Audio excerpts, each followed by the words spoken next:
Yeah, hi, Dr. Kalin. So I'm having a few more questions. Now, I do have a lot of stress recently, and I try to do a lot of breath holding practices wherein you hold your breath and you breathe properly. And what happens is that since I know the stuff, I think the oxygen amount decreases when you hold the breath. So if the oxygen amount decreases in my lungs or in my body, then wouldn't I become more stressed in that sense? So I'm a little confused regarding this. So can you tell me something about that?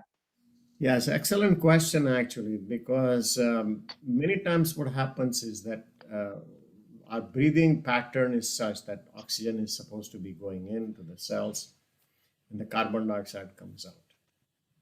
And this is normal, clearance of waste products and all that. But what's interesting is that our breathing pattern and our centers of heart, lung, all of these have a message. The message is to the chemicals. The chemical is carbon dioxide. So the carbon dioxide builds up a little bit. This thing almost like an alert. So, oh my goodness, this is coming up. Let's get working. So that's the initial part before. And so there is this message is received by the brain centers. And so the brain centers are awake, alert, and they get stimulated actually. And whatever is remaining oxygen is there. Supposing oxygen is a little bit less, more oxygen is delivered by the body to say, well, gee, they want to work more. So body has this mechanism by which it delivers more oxygen. It's much more like when you have um, flood and people are having a lot of rain and all that and low levels of low lying areas. Yeah. If you have a lot of food supply and everything, where would you send it? To the area Yeah, which that's have been suffering. cut off. They're Yeah. asking for there to the area and to have them survive. That's a similar situation in the oxygen, a little bit low oxygen that we're talking about. Very similar. And what we call this practices. Now, how does that help? Stress is created by something that you're not used to. If you start getting used to certain uh, exercises, for example, you're walking on a treadmill. Gradually, you build up resilience. Gradually, you build up, and walking on a treadmill or running up, 5 kilometers or 10 kilometers can be initially stressful to the Yeah. body. And the same thing with the mind. I'm just giving you body example, but the mind is the same way. Initially, it is there.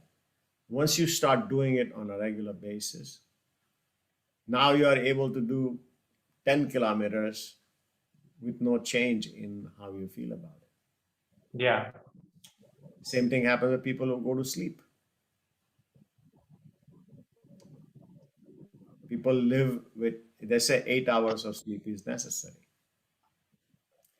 And there are many people who cut it down to 7, to 6, to 5, to 4, and they are able to function. I don't mean to say that that's a normal thing, that's a good thing, but the ability to do things, be productive and all that, that still becomes more, even with the less amount of rest.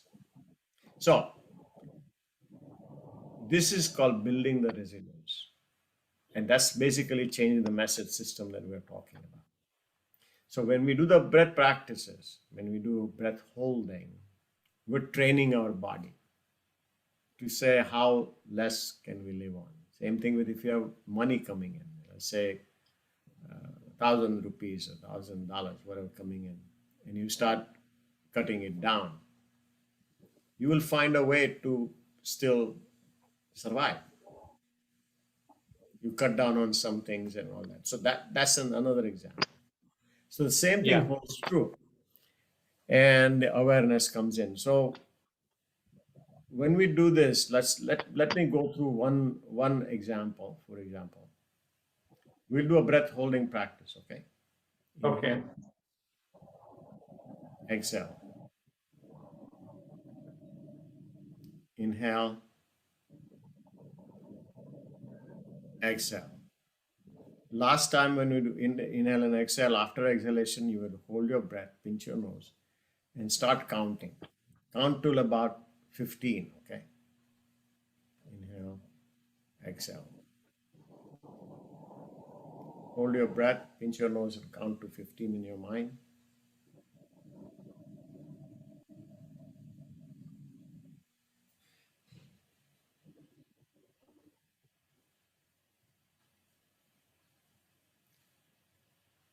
And then breathe again.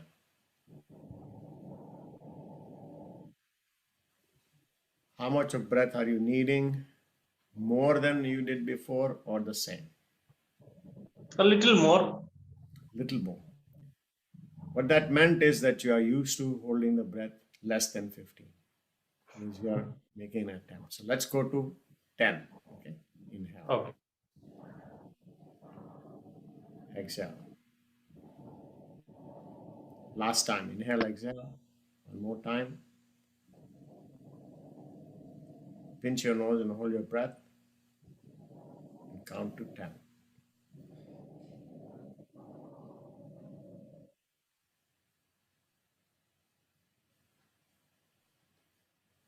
And then let go. Resume your breath. What was the experience this time? A little relaxed, normal, like not Almost stressed. was the amount of, yeah. So what you did here was you adjusted, you found out your starting point. This is your starting point. So in a breath practice, when you find out your starting point as to how long can you do it. Now what you want to do is on a regular basis, hold a little bit more, hold a little bit Yeah. more. So you're training yourself, and you notice that when you train yourself a little bit more, you'll be able to adjust your breath holding time a little bit more, further and further. Now, when Yeah. you do that, there are 4 zones of practice, and I'm going to mention that. We'll talk about that in more details. One is a green zone, when you are comfortable, like you said, 10 counts for you is a green zone. That Green means zone. you are Yeah. comfortable, you don't have any stresses, you don't have any issues with that. When you go to 15, you were able to take a shorter, smaller, bigger breath, but after one breath, you are stabilized. That is called the yellow zone.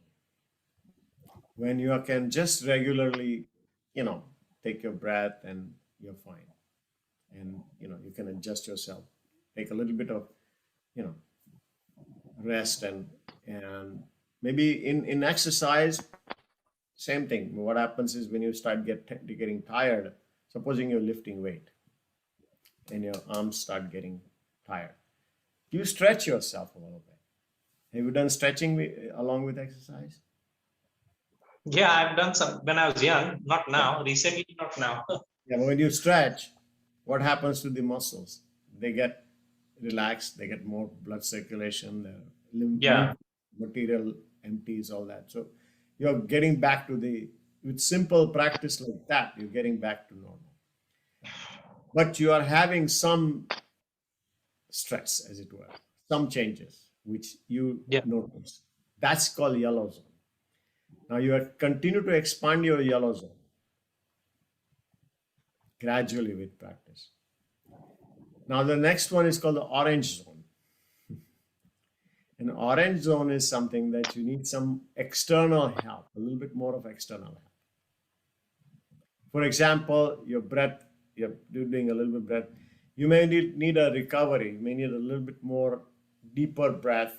You may need to assist a little bit more, little longer period of time to Yeah. recover from what you're doing. Say you're running. It's just not the rest. You may need a little massage. You may need to sit down. You may need to elevate your leg. This is a little extra. Massage, Yeah. tapping, maybe put some ice pack if you have pain. That's external. Any kind of external help, additional help, you're now in the orange zone. And this zone is where injury can happen. Yeah. In other words, you can have, for example, you're holding a breath, you can have heart rate go up a little bit. You may have a, so these things you can actually start seeing a little different effects on that. You can have that. So gradually increase the yellow zone so that your orange zone can get less. The last one is the red zone. Red zone is where not only injury, but you start having issues, problems with yourself. In other words, now it doesn't recover that easily. Whatever you do, you get injury and you get sickness. Now, if you breathe whole time, then now the oxygen is so low, you start having, changes in the mind, changes in the consciousness, all that stuff. And that is what. So when you have oximeter, we generally recommend the oximeter.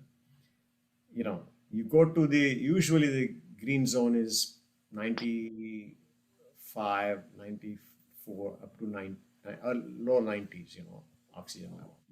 When it goes in 90 range or 88 or something, that's yellow zone. It goes in 85 and all. Usually that becomes, orange, and then red can be in the 70s, like that. So you understand how you practice, and the stress is created by the changes. The body starts getting stronger, getting resilience as you practice actively. Yeah. And it correlates with all you do in your studies. When you have an exam, you wake up and study. And you're still very much awake when you're doing your exam. You don't fall asleep during an exam, right? Yeah. You're still awake. True. Yeah, you're still awake. And that's exactly what happens. Even a person who is a truck driver, he's wake up all night, but he's awake. That is building the resilience part. And so, yes, stress to some degree helps build the resilience as well. True. Yeah. Thank you. So practice in the yellow zone more. Increase it 10 Maybe- seconds, maybe 15 seconds, and gradually continue to increase. So next time when we see you, have a little bit more numbers and start doing it on a breath holding on a more regular Yeah. basis. Okay. That helps.